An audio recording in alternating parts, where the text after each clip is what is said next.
15 h sur Télé Djibouti. Merci à vous de nous rejoindre pour cette nouvelle édition. Voici les titres qui vous seront développés. Le président de la République a inauguré une académie de la FIFA dans la sous-localité de Douda.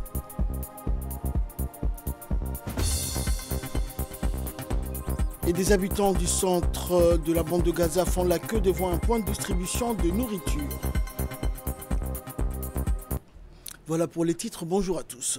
Le président de la République, Ismaël Omar Guelleh, a procédé ce jeudi à l'inauguration officielle de l'Académie d'excellence de football de Djibouti, située dans la localité de Douda.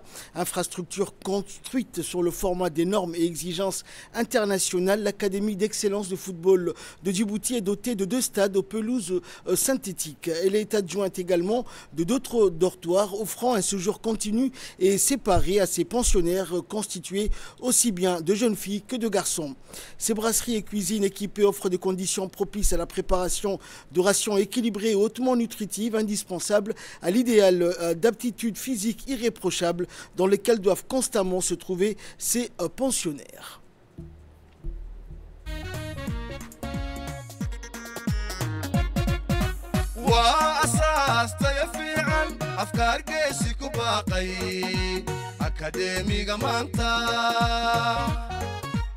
aynu gaadhna adduunke adaaba ku baaqay excellence madaxweyne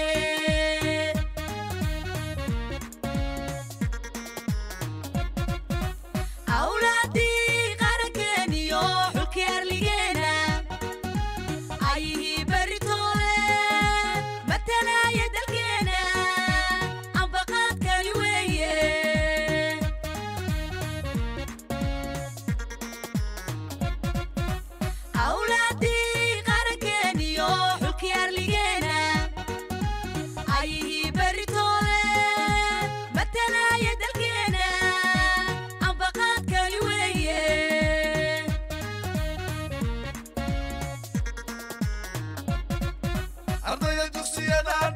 عاصمة قبل ذا انتبه وبحي لقى دورتي بالا صوروريو اسكول كاني لو الكومي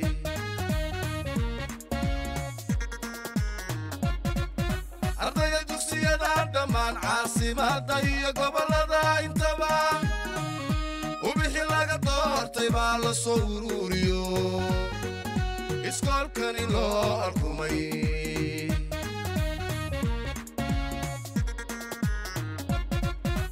aroortiina tacliinta galabtiina isboorka in awoodda la saaro ayaa loo agaasimay waana aragtidaadii abo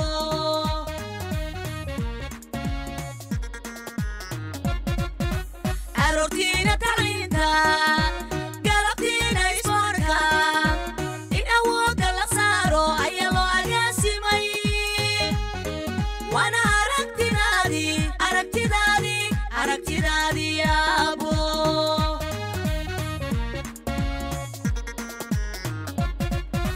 FDF sidaad ogtahay dadaalkii loo imaday runtii way oofiyeen koomin gobol iyo iskuul garoonay ka hirgasheen haddii la gaaraba way ka hirgasheen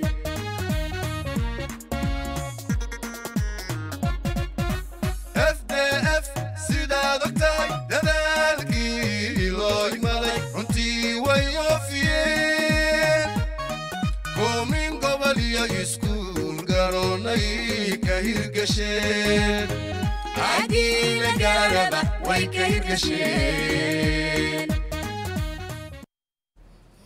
Et après la coupure du ruban par le président de la République, une cérémonie s'est tenue dans l'amphithéâtre de l'Académie d'excellence de la FIFA.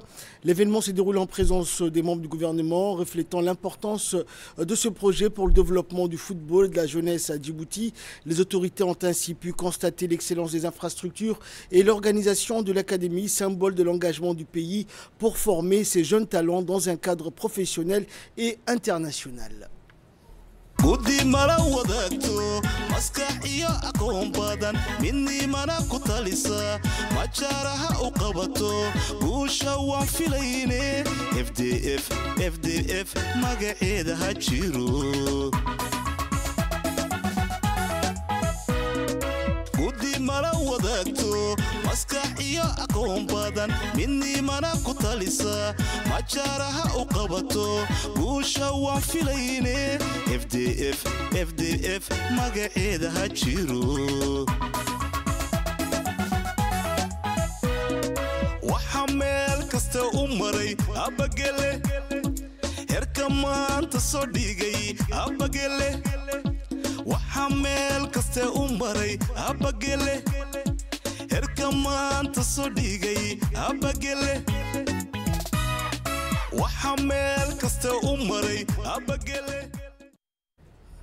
Et par la suite, il a été procédé à une séance de remise de cadeaux au chef de l'État et aux différentes personnalités présentes par les responsables de la Fédération djiboutienne de football. Écoutons également l'intervention et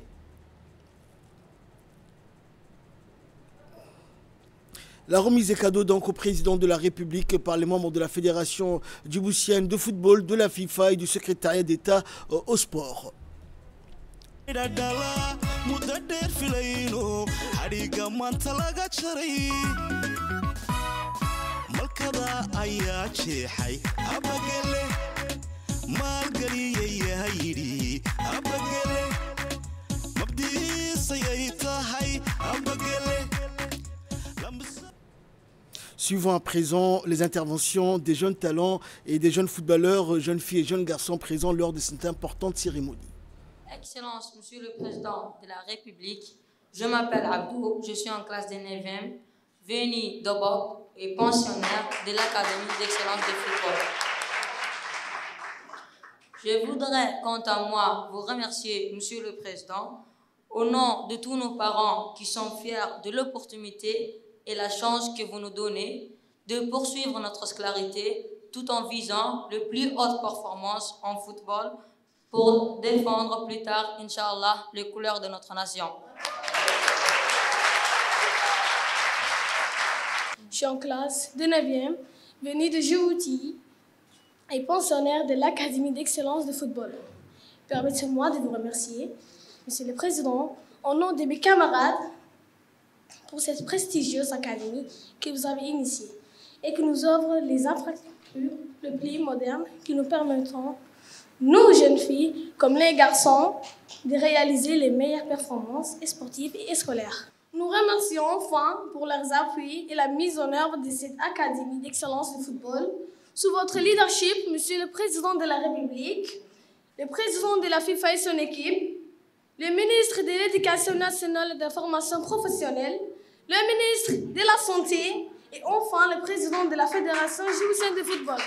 Et merci infiniment.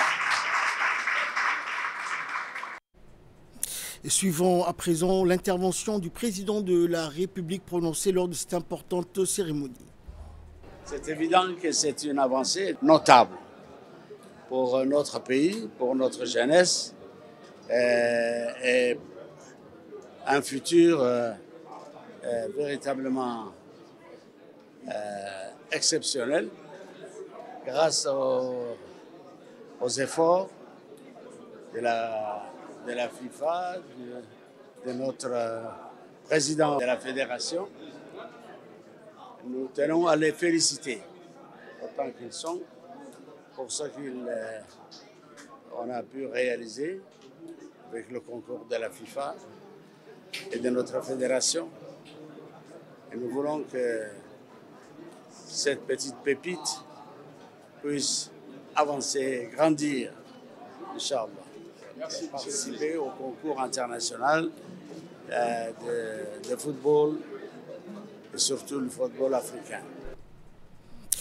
Dans le reste de l'actualité, après la cérémonie d'ouverture d'hier, le forum s'est poursuivi par une série de discussions de panels réunissant des experts nationaux et internationaux organisés par le ministère de l'Énergie. Les échanges ont porté sur les opportunités offertes par le solaire, les politiques énergétiques en cours, ainsi que les mécanismes d'investissement et de régulation permettant de favoriser une adoption massive de l'énergie solaire à Djibouti. Ces débats ont permis de dégager plusieurs pistes pour définir une feuille de route nationale cohérente, plaçant le solaire et l'autoconsommation au cœur de la transition énergétique inclusive du pays.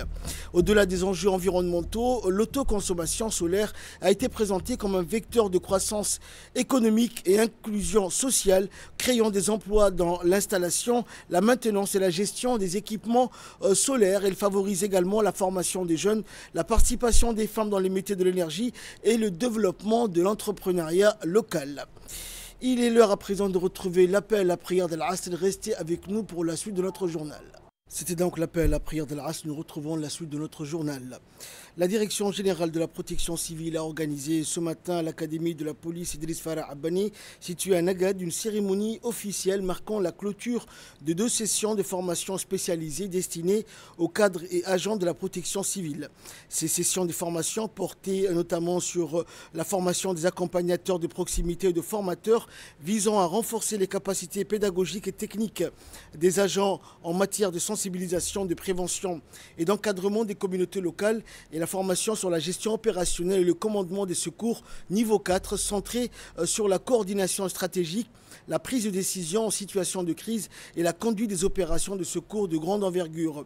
Cette initiative s'inscrit dans la stratégie nationale de renforcement des capacités de la protection civile visant à assurer une meilleure préparation et une réponse efficace face aux risques et menaces auxquels le pays peut être confronté. La cérémonie s'est clôturée par la remise d'attestations et de formation aux participants dans une atmosphère empreinte de fierté et de satisfaction, et ainsi que des échanges de cadeaux.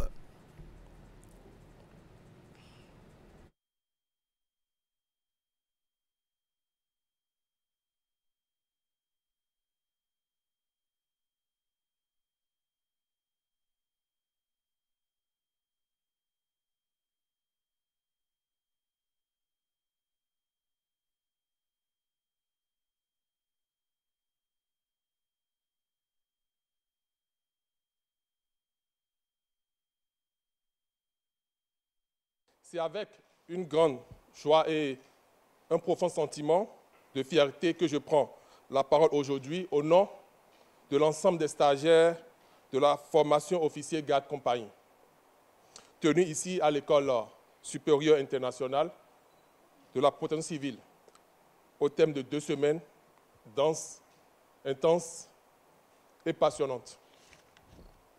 Ces 2 semaines ont été riches en apprentissage, en échange et en camaraderie. Nous avons partagé des moments de travail, mais aussi de fraternité. Cette formation a réuni des participants venus de 9 pays, à savoir le Bénin, la Côte d'Ivoire, le Congo, le Gabon, la Guinée-Conakry, la Mauritanie, le Madagascar, le Sénégal et le Djibouti.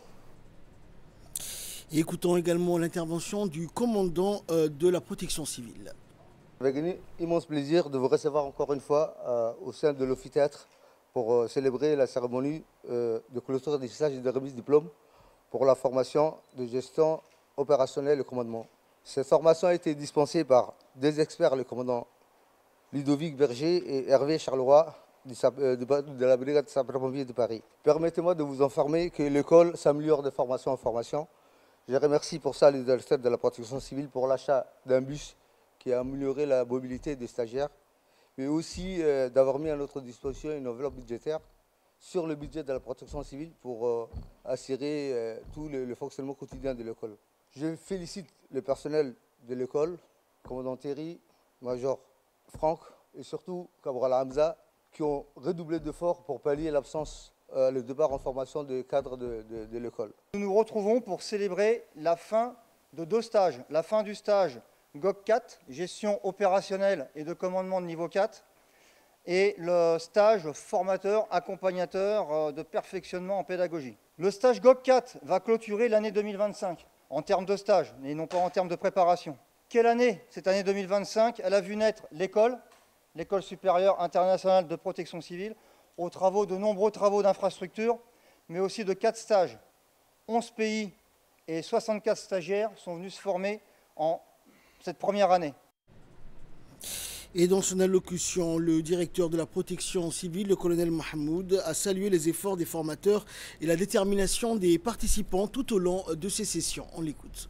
C'est un honneur de vous recevoir en République de Djibouti dans le cadre de la formation de l'École internationale de protection civile. Il est vrai que le commandant directeur des études a bien précisé que nous sommes juste à une phase de début pour cette école internationale et vous souhaite à l'avenir vous recevoir ici aussi dans des conditions meilleures. J'espère que toutes les formations que vous avez acquises, une fois que vous serez de retour dans votre pays réciproque, vous permettra de pouvoir gérer dans la gestion opérationnelle pour engageant plusieurs moyens. Nous avons une chance aujourd'hui d'avoir simultanément à clôturer 2 formations, une qui consiste à dispenser des diplômes de l'école internationale et une autre qui nous vient directement de l'école de la protection civile dispensée par mes chers collègues de Marseille et de l'école des officiers supérieurs des sapeurs-pompiers de France qui sont venus très chaleureusement dispenser cette formation qui est très importante et qui nous permettra, si je ne me trompe pas, de pouvoir, à chacun et leur grade de compétences, de pouvoir affiner en concertation avec le directeur de l'école et le directeur des études dans la future formation de FIE qui va arriver bientôt, en essayant donc de travailler de concert avec l'école internationale afin de renforcer aux moyens humains et matériels. J'espère que vous n'avez pas eu beaucoup de problèmes durant ces 2 semaines de formation et tout ce que vous avez pu apprendre une fois que vous serez de retour. Vous serez les ambassadeurs non seulement de la protection civile, de l'école internationale, mais aussi de la République de Djibouti et que nous vous accueillerons ultérieurement si cela décide de pouvoir venir sur Djibouti.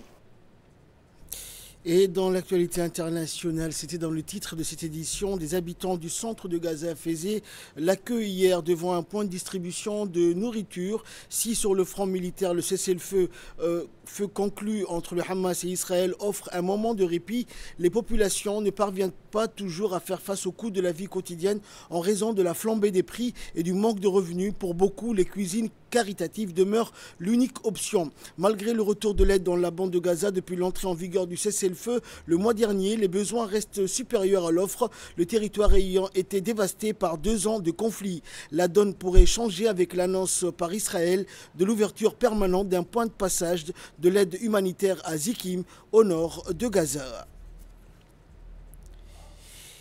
Et dans l'actualité internationale également, la dette du continent africain continue de croître en raison du coût élevé des emprunts et d'un accès restreint au financement concessionnel, a alerté Mahmoud Ali Youssouf, président de la Commission de l'Union africaine. Lors du dialogue de haut niveau G20 Afrique à Addis Abeba, il a indiqué qu'en 2024, le service de la dette avait dépassé les 70 milliards de dollars, absorbant une part croissante des recettes publiques.